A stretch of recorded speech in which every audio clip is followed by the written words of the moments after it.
ಯಾವ್ದ್ ಮಾಡಿದ್ರೆ ಏನಂತೆ, ಈ ತರ ಉಚಿತ ಬಸ್ ಅದು ಇದು ಕೊಟ್ಟು ಇಲ್ಲಿ ಓಡಾಡಕ್ ಆಗಲ್ಲ, ಏನಿಲ್ಲ, ಸುಮ್ನೆ ವೇಸ್ಟ್. ಸುಮ್ನೆ ಒಟ್ನಲ್ಲಿ ದುಡ್ಡು ಹಾಳು ಮಾಡ್ತಿರೋದು ಅಷ್ಟೇ, ಬೇರೆ ಏನಿಲ್ಲ, ಸುಮ್ನೆ ವೇಸ್ಟ್. ಈಗ ನಿಮಗೆ ಗೊತ್ತಾದ್ ನೋಡಿ, ಎಷ್ಟು ಬಸ್ ಎಷ್ಟು ರಶ್ ಇರುತ್ತೆ, ಏನಿರುತ್ತೆ, ಎಲ್ಲ ವೇಸ್ಟೇ, ಸುಮ್ನೆ ಒಟ್ನಲ್ಲಿ. ಅದೇ ಸರ್.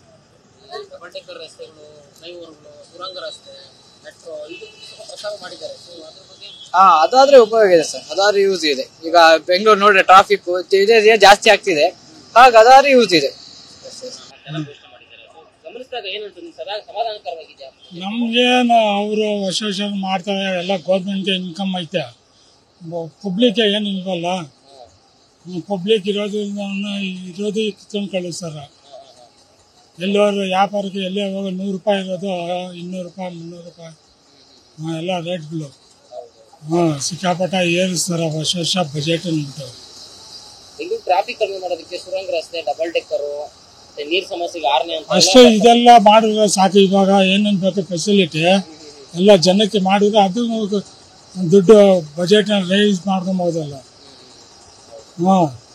ಮುಖ್ಯಮಂತ್ರಿ ಸಿದ್ದರಾಮಯ್ಯನವರು 2025-26ನೇ ಸಾಲಿನ ಬಜೆಟ್ ಅನ್ನ ಅವರು 16ನೇ ಬಾರಿ ಮಂಡನೆ ಮಾಡ್ತಾ ಇದ್ದಾರೆ. ಸೊ ಈ ಒಂದು ಬಜೆಟ್ ಮೇಲೆ ಸಾಕಷ್ಟು ಕ್ಷೇತ್ರಗಳಿಂದ ಸಾಕಷ್ಟು ನಿರೀಕ್ಷೆಗಳಿತ್ತು. ಅದೇ ರೀತಿ ಕರ್ನಾಟಕ ಕೈಗಾರಿಕಾ ಮತ್ತು ವಾಣಿಜ್ಯ ಮಹಾಸಂಸ್ಥೆ FKCCI ನ ನಿರೀಕ್ಷೆಗಳು ಏನಿತ್ತು ಈ ಒಂದು ಬಜೆಟ್ ನ ಕುರಿತಾಗಿ, ಸೊ ಅವೆಲ್ಲ ಯಾವ್ಯಾವೆಲ್ಲ ಈಡೇರಿವೆ ಅನ್ನೋದನ್ನ ಖುದ್ದು FKCCI ನ ಅಧ್ಯಕ್ಷರಾದಂತಹ ಬಾಲಕೃಷ್ಣ ಅವರ ಬಳಿ ಕೇಳಿ ತಿಳ್ಕೊಂತೀನಿ. ಸರ್, ಸಿದ್ದರಾಮಯ್ಯನವರು ಮಂಡಿಸಿದಂತ ಇವತ್ತಿನ ಬಜೆಟ್ ಮೇಲೆ ತುಂಬಾನೇ ನಿರೀಕ್ಷೆಗಳಿತ್ತು, ಸುಮಾರು ಬೇಡಿಕೆಗಳಿತ್ತು. ಸೊ ತಾವು ಏನೇನು ಆಕಾಂಕ್ಷೆಗಳನ್ನ ಇಟ್ಕೊಂಡಿದ್ರಿ, ನಿರೀಕ್ಷೆಯನ್ನ ಮಾಡಿದ್ರಿ, ಸೊ ಏನ್ ಸಿಕ್ಕಿದೆ ಅನ್ನೋದನ್ನ ಹೇಳೋದಾದ್ರೆ?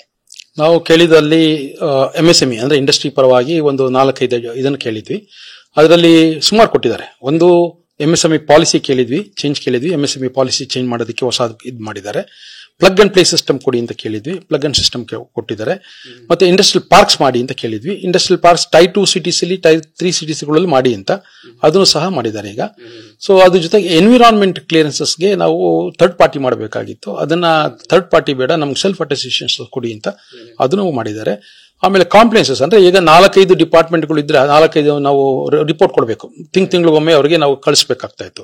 ಅದನ್ನ ಒಂದೇ ಕಾಂಪ್ಲೇನ್ಸ್ ಅಂದ್ರೆ ಒಂದೇ ಒಂದು ರಿಪೋರ್ಟ್ ಎಲ್ಲ ನಾನಾ ರಿಪೋರ್ಟ್, ನಾನಾ ಕಂಪನಿಗಳು, ನಾನಾ ಡಿಪಾರ್ಟ್ಮೆಂಟ್ಗಳು ಇರಬಹುದು, ಅದಕ್ಕೆ ಒಂದು ಆನ್ಲೈನ್ ಇದರಲ್ಲಿ ಒಂದು ಮಾಡಿ ಅಂತ ಹೇಳಿದ್ವಿ, ಅದನ್ನು ಮಾಡಿದ್ದಾರೆ. ಇನ್ನು ಮುಂದೆ 2-3 ಕೇಳಿದ್ವಿ, ಅದನ್ನ ಏರಿಸಿಲ್ಲ, ಬಹುಶಃ ಅದನ್ನ ಮುಂದೆ ಏರಿಸ್ತಾರ, ನೋಡೋಣ ಅದನ್ನ. ಸರ್, ಈಗ ತಾವು ನಿರೀಕ್ಷೆ ಮಾಡಿದಂತ ಈಡೇರಿದಿರೋದು ಯಾವ ರೀತಿ ಇಂಡಸ್ಟ್ರಿಗಳಿಗೆ, ಉದ್ಯಮಿಗಳಿಗೆ, ಅಲ್ಲಿ ಕೆಲಸ ಮಾಡ್ತಂತ ಕಾರ್ಮಿಕರಿಗೆ ಅದು ಉಪಯೋಗ ಆಗುತ್ತೆ ಮುಂದಿನ ದಿನಗಳಲ್ಲಿ ಅಂತ? ಖಂಡಿತ. ಯಾಕೆಂದ್ರೆ ಈಗ ನೋಡಿ, ಉದಾಹರಣೆ ಟೈರ್ 2 ಸಿಟೀಸ್ ಅಲ್ಲಿ ಇಂಡಸ್ಟ್ರಿಯಲ್ ಎಸ್ಟೇಟ್ ಮಾಡಿದ್ರೆ ಅಂತ ಇಟ್ಕೊಳ್ಳಿ. ಟೈರ್ 2 ಸಿಟೀಸ್ ಅಲ್ಲಿ ಇಂಡಸ್ಟ್ರಿ ಬರುತ್ತೆ, ಉದ್ದಿಮೆಗೋಸ್ಕರ ಅಲ್ಲಿ ಹಳ್ಳಿಯಿಂದ ಬೆಂಗಳೂರು ಬರಬೇಕಾಗಿಲ್ಲ, ಅವ್ರ ಊರಲ್ಲೇ ಕೆಲಸ ಮಾಡಬಹುದು, ಡೆವಲಪ್ ಆಗುತ್ತೆ, ಅವ್ರ ಊರು ಡೆವಲಪ್ ಆಗುತ್ತೆ, ಹಳ್ಳಿ ಡೆವಲಪ್ ಆಗುತ್ತೆ, ಆ ಪರ್ಟಿಕ್ಯುಲರ್ ಟೈರ್ 2 ಸಿಟಿ ಡೆವಲಪ್ ಆಗುತ್ತೆ. ಬೆಂಗಳೂರಲ್ಲಿ ಕಂಜೆಷನ್ ಕಡಿಮೆ ಆಗುತ್ತೆ. ಅಂದ್ರೆ ಇವಾಗ ಎಲ್ಲರೂ ಬಂದು ಬೆಂಗಳೂರು ಬೀಳ್ತಾ ಇರೋದ್ರಿಂದ ಅವ್ರ ಊರಲ್ಲಿ ಹೊರೆ ಇತ್ತು ಅಂದ್ರೆ ಕಂಜೆಷನ್ಸ್ ಕಡಿಮೆ ಆಗುತ್ತೆ, ನಮ್ಮ ಇನ್ಫ್ರಾಸ್ಟ್ರಕ್ಚರ್ ಇವಾಗ ಇರುವಂತ ಜನಕ್ಕೆ ಸಾಕಾಗುತ್ತೆ ಅವಾಗ. ಸೊ ಅದೊಂದು ಅನುಕೂಲ.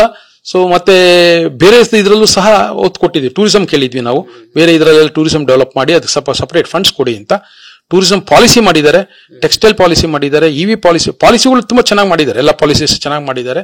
ಮತ್ತೆ ಇನ್ಫ್ರಾಸ್ಟ್ರಕ್ಚರ್ಸ್ಗೆ ಹೊತ್ತು ಕೊಟ್ಟಿದ್ದಾರೆ, ಬೆಂಗಳೂರು ಇನ್ಫ್ರಾಸ್ಟ್ರಕ್ಚರ್ಸ್ಗೆ ಬಹಳಷ್ಟು ಹಣ ಇಟ್ಟಿದ್ದಾರೆ. ಸೊ ಇದನ್ನೆಲ್ಲ ಕರೆಕ್ಟ್ ಆಗಿ ಉಪಯೋಗಿಸ್ಬಿಟ್ರೆ ಖಂಡಿತ this is a good budget ಅಂತ ಹೇಳಬಲ್ಲೆ. ಆಗ್ಲೇ ಹೇಳ್ತಾ ಇನ್ನೂ ಒಂದ್ 2-3 ಬೇಡಿಕೆಗಳು ಈ ಬಜೆಟ್ ನಲ್ಲಿ ಅದು ಪ್ರಸ್ತಾಪ ಆಗ್ಲಿಲ್ಲ, ಅದು ಈಡೇರ್ಲಿಲ್ಲ. ಸೊ ಯಾವ್ದನ್ನ ಅದು ನಿಮ್ಗೆ ಸಿಗ್ಲಿಲ್ಲ ಅಂತಕ್ಕಂಥದ್ದು? ಒಂದು, ನಾವು APMC ಕಾಯ್ದೆಯಲ್ಲಿ APMC ಒಳಗಡೆ 0.6% ಸೆಸ್ ಅಂತ ಹಾಕ್ತಾರೆ, ಅಂದ್ರೆ APMC ಒಳಗಡೆ ಸೇರ್ ಮಾಡಿದ್ರೆ, ಹೊರಗಡೆಯವರಿಗೆ ಸೆಸ್ ಇಲ್ಲ. ಅದಕ್ಕೋಸ್ಕರ ನಾವು ಹೇಳಿದ್ವಿ, ಅದನ್ನ ಸೆಸ್ನ 5 ತೆಗೆದ್ಬಿಡಿ, ಇಲ್ಲ ಅವ್ರಿಗೂ 0.6 ಮಾಡಿ. ಇದೇನಾಗುತ್ತೆ, ಡಿಸ್ಕ್ರಿಮಿನೇಷನ್ ಆಗುತ್ತೆ ಅಂತ ಒಂದು ಕೇಳಿದ್ವಿ, ಅದನ್ನ ಅವರು ಹೊತ್ತು ಕೊಟ್ಟಿಲ್ಲ. ಇನ್ನೊಂದು, ಪ್ರೊಫೆಷನಲ್ ಟ್ಯಾಕ್ಸ್ ನ ಮಲ್ಟಿಪಲ್ ಟ್ಯಾಕ್ಸ್ ಅಂತ ಹಾಕ್ತಾ ಇತ್ತೆ, ಅದನ್ನ ತೆಗೀರಿ ಅಂತ ಕೇಳಿದ್ವಿ, ಅದನ್ನ ಹಾಕಿ ಅದನ್ನು ಮುಟ್ಟಿಲ್ಲ ಅವರು. ನಂತರ ನಮಗೆ ಲಾರ್ಜ್ ಇಂಡಸ್ಟ್ರಿಯಲ್ ಎಸ್ಟೇಟ್ ಅಲ್ಲಿ 20% ರಿಸರ್ವೇಶನ್ ಕೊಡಿ, ಸ್ಮಾಲ್ ಮತ್ತು ಮೈಕ್ರೋಗೆ ರಿಸರ್ವೇಶನ್ ಕೊಡಿ ಜಾಗಗಳು ಅಂತ ಕೇಳಿದ್ವಿ, ಅದನ್ನ ಮಾಡಿಲ್ಲ. ಬಹುಶಃ ಈ ಪಾಲಿಸಿಯಲ್ಲಿ ಮಾಡಿದಾರ ಅಂತ ನೋಡೋಣ, ಹೊಸ ಪಾಲಿಸಿಯಲ್ಲಿ ಮೈಕ್ರೋ ಮಾಡ್ತೀವಿ ಅಂತ ಏನ್ ಹೇಳಿದ್ದಾರೆ, ಆ ಪಾಲಿಸಿಯಲ್ಲಿ ಸೇರಿಸಿರ್ತಾರ, ನೋಡ್ಬೇಕು ಅದನ್ನ. ಸೊ ಸಿದ್ದರಾಮಯ್ಯನವರು ಮಂಡನೆ ಮಾಡಿದಂತಹ ಬಜೆಟ್ ವಿಚಾರವಾಗಿ ಸಾಕು ಒಂದಷ್ಟು ಪರ ಒಂದಷ್ಟು ವಿರೋಧ ಕೇಳಿ ಬರ್ತದೆ. ಇದರ ಮಧ್ಯೆ FKCCI ಕೊಟ್ಟಿದ್ದಂತ ಸಾಕಷ್ಟು ಬೇಡಿಕೆಗಳಲ್ಲಿ ಈಡೇರಿವೆ, ಒಂದಷ್ಟು ಮಾತ್ರ ಈಡೇರಿಲ್ಲ. ಸೊ ಅದನ್ನ ಮುಂದಿನ ದಿನಗಳಲ್ಲಿ ಮತ್ತೆ ಬೇಡಿಕೆ ಇಡ್ತೀವಿ ಅಂತಕ್ಕಂಥ ಮಾತನ್ನ FKCCI ಅಧ್ಯಕ್ಷರಾದಂತಹ ಬಾಲಕೃಷ್ಣ ಅವರು ಹೇಳ್ತಾ ಇರುವಂತದ್ದು. ಕ್ಯಾಮರಾ ಪರ್ಸನ್ ಅಶೋಕ್ ಜೊತೆ ಲಕ್ಷ್ಮೀ ನರಸಿಂಹ, TV9 ಬೆಂಗಳೂರು.